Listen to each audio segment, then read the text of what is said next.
हुआ तुरंत बाढ़ आती है और ये पुल बाढ़ में डूब जाता है। मैंने दिखाया था कि इस पुल में चूहा भी लगा हुआ है। अगर जो है कि चूहा की कलम के सिपाही तो ये बेईमान नेता वतन बेच देंगे। इस पुल में जो है कि घोटाला हुआ है, बहुत बड़ा घोटाला हुआ है। मैं कहता हूँ पत्रकार जो होता है, जो मीडिया होता है, वो देश का चौथा स्तंभ है। किस तरीके से इस पुल में जो है कि चूहा लगा हुआ है, सरकार को पैसे को बर्बाद किया जा रहा है। दुर्गति हुई और इसमें बहुत बड़ा घोटाला हुआ है। अगर आज इसकी जांच हो जाए तो कई अधिकारी नप जाएंगे। उसके बाद शाम को जो है आप देखेंगे तो यही क्रिकेट खेला करते थे हम लोग। यही वो मैदान है जहाँ में जो है चाय हुआ करती थी, जो बांस की बनती थी। कम से कम 30 से 40 गांवों को जोड़ता है ये पुल बनने के बाद इधर भी पुल बनना चालू हो गया। ये भी पुल बने हुए वो सब व्यय से चला गया। फिर दूसरा पुल बनाना पड़ा। कम से कम 80-90 लाख रहा होगा उस दौर में। ये फूलपुर विकासखंड के अंतर्गत ये पलिया और भेड़िया मार्ग है। अभी यहाँ की तो खबर मैंने बाद में आपको दिखाऊंगा। और फूलपुर के ही विकासखंड के अंतर्गत एक मैंने अपने चैनल के माध्यम से पुल दिखाया था। उस पुल बना हुआ था मगर रोड गायब था। ना जाने कितने आए दिन उस पे घटना होती थी, तमाम प्रकार की जाने चली जाती थी, वहाँ के लोगों ने बताया। और जमीन जो पुल के बगल में पड़ी थी, किसी जमीन पर मुकदमा हुआ था, इसके कारण से ये पुल रुका हुआ था। मगर ये हमारे नहीं समझ में आता। ये जो मैं पलिया और भेड़िया मार्ग पर जिस पुल पर हूँ, आप देख रहे हैं इसके बगल में एक पुल है, ये क्यों रुक गया, ये तो हमारे समझ में नहीं आता है कि ये क्यों रुका पड़ा है। मैं चाहूंगा कि कैमरामैन लगातार फोकस करके दिखाए। और ये जो पुल बना हुआ है, ये पुल बनने के 3 ही बाद ये पुल बन गया। ये पुल बनने का कारण मैं जानने का प्रयास करूंगा। बगल में ये पुल बना हुआ है, फिर इसके बाद ये जैसे बन करके फाइनल हुआ, रोड नहीं बन पाया, तब तक जो है कि बगल में इस पुल को बनाया गया। आइए विस्तार रूप से जानकारी लेते हैं। हमारे साथ विशाल यादव जी हैं। क्या कारण है कि ये पुल बनने के तुरंत बाद जो है कि इस पुल को बनाना पड़ा, और ये जो पुल बना हुआ है, इस पर जो है कि रोड भी नहीं बटा और जो है कि पक्की सड़कें भी नहीं बन पाई। और जो है कि तुरंत जो है कि ये पुल बनने के बाद इधर भी पुल बनना चालू हो गया। ये भी पुल बने हुए लगभग 10 साल से ज्यादा हो गया। विशाल जी, हमारे चैनल में आपको बहुत बहुत स्वागत है। आपको बहुत बहुत धन्यवाद। और आपके जितने भी चैनल के दर्शक है, सबको मेरा सादर प्रणाम। क्या कहना चाहेंगे, ये पुल बनने के बाद इसको क्यों बनाना पड़ा? देखिए, समाज में हमने कहा ना कि बहुत सारे ऐसे भ्रष्टाचारी व्याप्त है जिस पर बड़ी कार्रवाई करने की आवश्यकता है। इस पुल का जो ठेकेदार था, जो इंजीनियर था, उसने मानक के अनुरूप काम नहीं किया। और जैसे ये पुल बन के तैयार हुआ, तुरंत बाढ़ आती है और ये पुल बाढ़ में डूब जाता है। उसके तुरंत बाद फिर इस पुल को बनाने का काम। इससे सरकार की जो अर्थव्यवस्था है उसमें भी कमी आई। इतना जो व्यय हुआ था इस पर पैसा, वो सब व्यय से चला गया। फिर दूसरा पुल बनाना पड़ा। तो जो अधिकारी होते हैं, जो इंजीनियर होते हैं, जो ठेकेदार होते हैं, वो लाभ के मद में चूर होने के कारण बहुत ही गलत काम कर जाते हैं।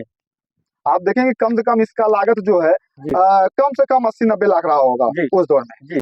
और आज के आप देखेंगे तो करोड़ों रुपए। क्या आपको लगता है स्कूल में जो है कि घोटाला हुआ है? बहुत बड़ा घोटाला हुआ है, बहुत बड़ा घोटाला हुआ है। लेकिन यहाँ का आम जनमानस जो है वो निर्जीव है। उसकी चेतना जो है एकदम खत्म हो चुकी है।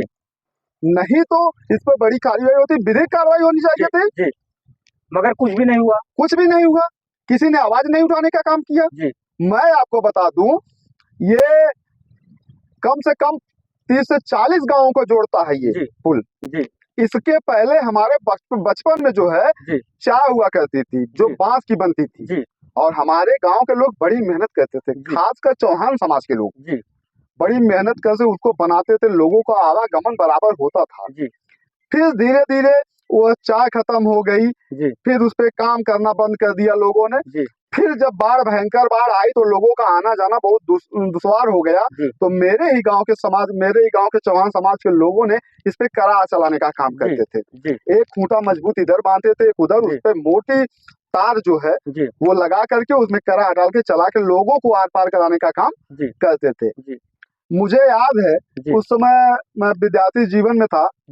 मेरे पिताजी पेशे से पशु चिकित्सक हैं, लेकिन वो एक सामाजिक व्यक्ति भी हैं। और उन्होंने हमेशा उन्हीं से जो स्वाभिमान मेरे अंदर है, कहीं ना कहीं मैंने उनसे सीखा है। मैंने नैतिकता का पाठ उनसे जाना है। और मैं अपने जीवन का, अगर मैं किसी को अपना आइडियल मानता हूँ, मैं अपने पिता को मानता हूँ। जी। तो मेरे पिताजी ने 2004 के जी। लोकसभा चुनाव के पहले जी। उन्होंने पलिया चौराहे पे एक बैनर लगाया, जी। पुल नहीं तो वोट नहीं। जी। जब तमाम प्रत्याशियों का यहाँ आना जाना हुआ, यहाँ जी। के दुश्वारियों को देखा, फिर वहाँ पलिया चौराहे पे उस बैनर को देखा, जी। उस समय काफी हाईलाइट मामला हुआ, जी। तब जाकर के इस पे काम होना शुरू जी। हुआ। और इसमें इतना घोटाला हुआ, इतना घोटाला हुआ जी। कि फिर लोगों को आज जो है वही दुश्वारियां झेलनी पड़ी। फिर हम लोगों ने एक बड़ा आंदोलन किया, जिसके बाद फिर इस पुल का निर्माण हुआ। क्या लेकिन अभी तक जी। न उस ठेकेदार पे कोई कार्रवाई हुई है, जी। न उस इंजीनियर पे कोई कार्रवाई हुई है। जी। वो लोग पैसा बजा करके गुम हो गए। जी। क्या आपको नहीं लगता कि ये जो पुल बना हुआ था, पुल बनने के बाद फिर ये पुल बन गया, ये ठेकेदार और जो कि इंजीनियर को आप जो है कि लापरवाही बता रहे हैं, क्या ऐसा नहीं लगता कि ये जो पुल बना हुआ था किसी गरीब को आवास के रूप में दिया गया होता तो उसको रहने का ठिकाना मिलता? मित्र, जितना इस पुल का क्या इस पुल को पहले नापा जोखा नहीं हुई थी? बिल्कुल हुआ था, सब कुछ हुआ था। जी। और सबसे बड़ी बात है कि बचपन का दौर हुआ करता था। जी। हम लोग विद्यालय से आने के बाद शाम को जो है, आप देखेंगे तो यही क्रिकेट खेला करते थे हम लोग। इधर दिखाओ। यही वो मैदान है जी। जहां हम लोग क्रिकेट खेला करते, जस्ट इसके बगल। जी। तो हम लोग बराबर यहाँ शाम को बने रहते थे। जी। सब कुछ हुआ, लेकिन मानक के विपरीत हुआ। जी। जो मानक था, जी। उस मानक को पूरा नहीं किया गया, जी। जिसके परिणाम स्वरूप फिर से वैसी दुर्गति हुई। जी। और इसमें बहुत बड़ा घोटाला हुआ है। अगर आज इसकी जांच हो जाए जी। तो कई अधिकारी नप जाएंगे उस जी। दौर के। जब ये पुल बना था तब किसके द्वारा बना था, कुछ जानकारी आपको है? देखिए, इस पुल का जो है जी। कहीं न कहीं श्रेय जो है, जी। मैं आदरणीय समाजवादी पार्टी के वरिष्ठ नेता हैं जी। रामाश्रय विश्वकर्मा जी, जी। और आजमगढ़ जिले के लगातार 9 बार से विधायक हैं, समाजवादी पार्टी के बहुत ही सम्मानित और वरिष्ठ नेता हैं, जी। आदरणीय दुर्गा यादव जी। जी। इन दोनों के कठिन परिश्रम से और इन दोनों के द्वारा एक व्यापक पहल की गई, जी। जिसके द्वारा इसका निर्माण हुआ। आप कभी किसी पुल में चूहा लगते हुए देखे हैं? नहीं, चूहा तो देखिए ढेर सारे चूहे लगे हुए दिखाइए, हैं। मैं चाहूंगा कैमरामैन एक बार दिखा जाए किस तरीके से इस पुल में जो है कि चूहा लगा हुआ है। सरकार को पैसे को बर्बाद किया जा रहा है। अगर ये पुल बना तो ये पुल को क्यों बनवाना पड़ा?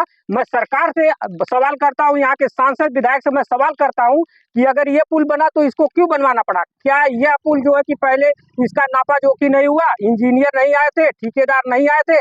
अगर किसी को ये जो पैसा बर्बाद किया गया, अगर किसी गरीब को अगर आवास मिला होता तो रहने का एक ठिकाना बना होता। विशाल जी, गलत कह रहा हूँ? नहीं, बिल्कुल। आप देखिए, मैं कहता हूँ पत्रकार जो होता है, जो मीडिया होता है, वो देश का चौथा स्तंभ है जी। और अगर आप लोगों के अंदर पारदर्शिता नहीं रहेगी जी। तो कैसे काम चलेगा? जी।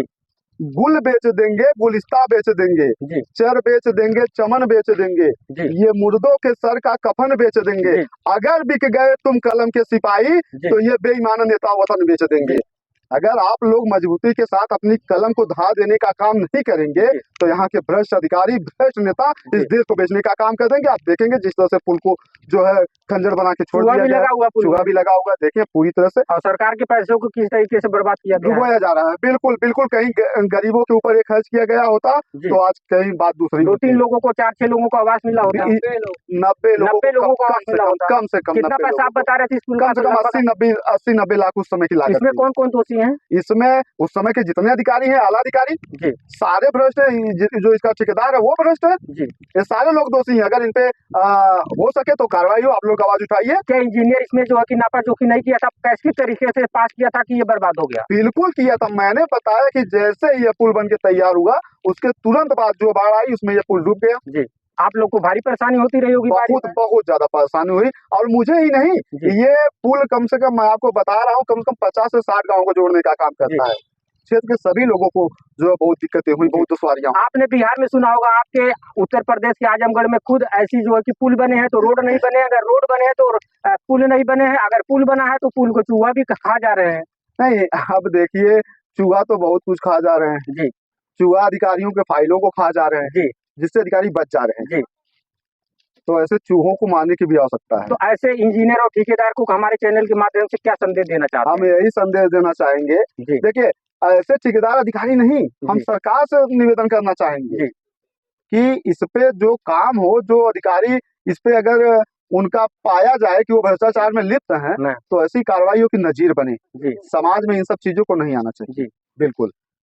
तो ये मैं अभी था आजमगढ़ जनपद के फूलपुर विकास खंड के अंतर्गत ये पलिया और भेड़िया मार्ग पड़ता है। इस पुल को दिखाने का मैं प्रयास कर रहा था, जिस पुल को बनाने के बाद ये विशाल जी बता रहे थे कि बारिश में जैसे पुल बना तैसे इस पुल को बनाना पड़ा। इस पुल को चूहा खाया था। अगला पुल मैंने दिखाया था, पुल बना था, रोड नहीं बना था। तमाम आए दिन एक घटना होती रहता था। मैंने दिखाया था कि इस पुल में चूहा भी लगा हुआ है। अगर जो है कि चूहा किस तरीके से खाया है, अगर इंजीनियर की लापरवाही नहीं होती, ठेकेदार की लापरवाही नहीं होती, तो 80 से 90 लोगों को आवास मिला होता। ये मैं अपना फंडामेंटल ड्यूटी की आजमगढ़ जनपद में किस तरीके से यहाँ से दिखाने के लिए, और जो है कि ये कैमरामैन सचिन यादव के साथ बहुत बहुत धन्यवाद।